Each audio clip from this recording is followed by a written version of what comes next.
كتشوفوا هذا الفيديو في الصباح، ومساء الخير إلا كنتوا كتشوفوه في المساء. كنتمنى هاد السنة تكون سنة خير وأفراح ومسرات وتحقيق الأماني لنا أجمعين إن شاء الله، اللي كيتمنى شي حاجة ربي يحققها ليه. مرحبا بكم اليوم معايا في فيديو جديد، وكيف ما العادة الشعار ديالنا هو البساطة واللذة. الفيديو ديال اليوم ان شاء الله غادي نوجدوا فيه واحد الكيك اللي منسمه بالقهوه وكتجي لذيذه وبواحد الكريمه اقتصاديه كتوجديها بكل سهوله وبمكونات الموجوده عندك في البيت طبعا.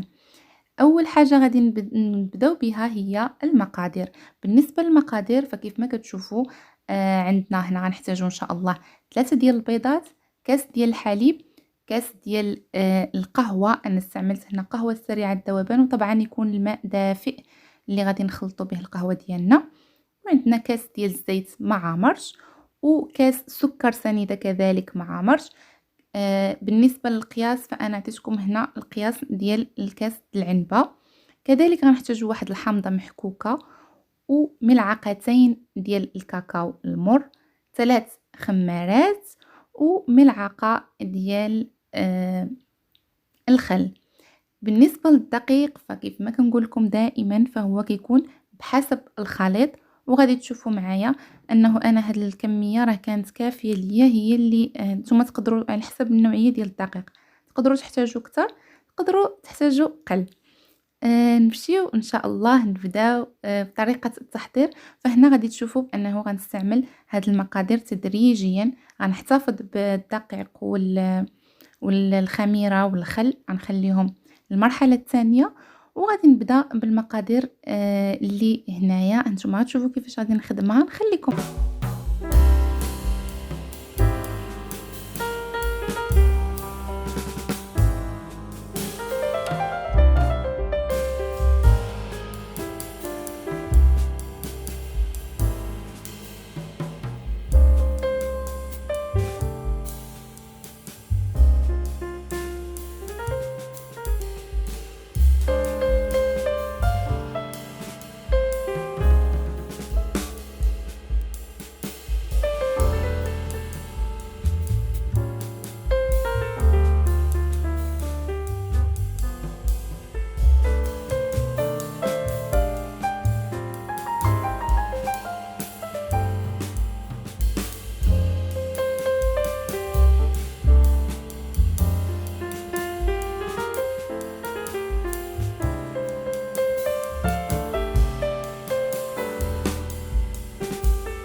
الكيك، فحنا كنحصلوا على هذا الخليط اللي كيجي على هذا الشكل.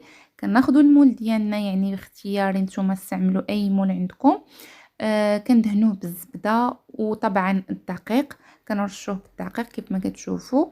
و كنوضعوا الخليط ديالنا وكندخلوا الكيك ديالنا للفران، طيب على نار متوسطه طبعا، ويكون الفران بارد. انا كندخلها ويكون الفران بارد، اللي يعني عاد كنشعلو حتى كندخلها وكنخليها حتى طيب.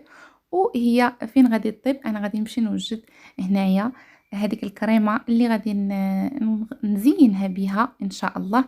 هاد الكريمه فهي سهله سهله سهله سهله بزاف، وسبحان الله راه كتطلع يعني وكتجي زوينه. هنا فما استعملت لا كريم شانتيي ولا حليب ولا حتى شي حاجه. هنا خديت واحد جوج دانون كريمي اولا يعني دانون اللي كيكون طبيعي ما فيه حتى شي نكهه، وضفت عليه فقط واحد شويه ديال يعني ديال السكر كلاصي، غير شويه. وهنايا طلعتهم بالطراب الكهربائي. هنا كتطلع لينا واحد الكريمه كتجي بنينه بنينه بنينه وزوينه، فكنتمنى انكم تجربوها للتزيين، بخصوصا الكيك. يعني لما كانش عندكم مثلا الشونتيي ولا، فهي كتطلع راه كيف ما كتشوفوا كتجي ناجحه 100%. هنا خرجنا الكيك ديالنا وغادي نسقيها بالحليب. يمكن لكم تسقيوها بالقهوه، انا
اشتراك وتفعلوا الجرس باش يبقى يوصلكم دائما كل جديد. كذلك ما تنسوش انكم تبارطاجيو الفيديو مع الاهل والاحباب والاصدقاء ديالكم، وكذلك تشوفوا صندوق الوصف فيه الانستغرام ديالي باش نبقاو ان شاء الله دائما على تواصل. خليتكم على خير، نتلاقاو في فيديو جديد، في امان الله وحفظه ان شاء الله.